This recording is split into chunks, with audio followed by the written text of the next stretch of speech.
আসসালামু আলাইকুম রহমতুল্লাহ বরকাতুহ। কবুতর যে হালকা জিমাই সবুজ পায়খানা করে,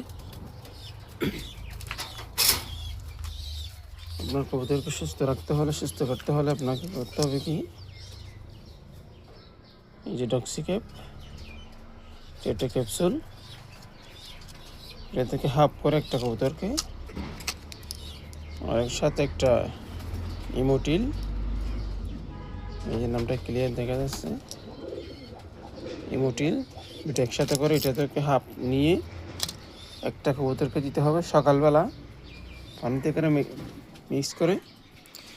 যদি শীতকাল হলে হালকা কুসুম গরম পানি দিতে হবে, আর যদি গরম হাল হয় ঠান্ডা পানি দিতে হবে। এটা একসাথে মিক্স করে কবুতরকে টানা 5 থেকে 6 দিন অথবা 4 দিন, যতদিন সুস্থ হয় নাই, এই দুটো ওষুধ একসাথে দিতে হবে। তারপর ইনশাআল্লাহ কবুতর সুস্থ হয়ে যাবে। আমার কবুতরকে কালকে দিয়েছিলাম, আজকে মোটামুটি এখন ওষুধ দিচ্ছি যে ভালো হয়ে যাচ্ছে। আসলে সকল কবুতর সুস্থ রাখার মূল হচ্ছে এগুলো, কবুতর লক্ষণ দেখা দিলে সাথে সাথে এর ব্যবস্থা নিতে হবে চিকিৎসার।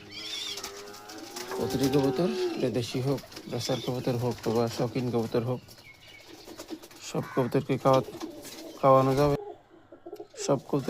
যাবে। কিন্তু এর পাশাপাশি এগুলো শেষ হয়ে গেলে সুস্থ হওয়ার জন্য একটু আপনার এর পাশাপাশি কয়েকদিন পরে, 1 সপ্তাহ পরে জিজবেট নামে এই যে ওষুধটা, এটা দিতে হবে।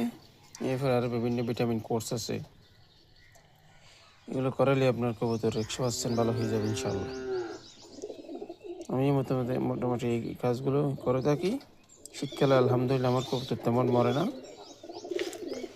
না মরার কারণ হচ্ছে কবুতরের সঠিক মতো চিকিৎসা দেওয়া এবং ঠিকমতো পরিচর্যা করা।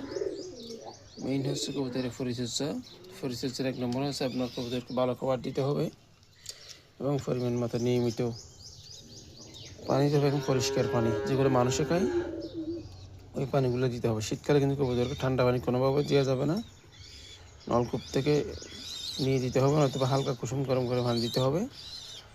তবেই আপনার কবুতর এবং কবুতরের বাচ্চা সুস্থ এবং ভালো থাকবে। আসসালামু আলাইকুম রহমতুল্লাহ।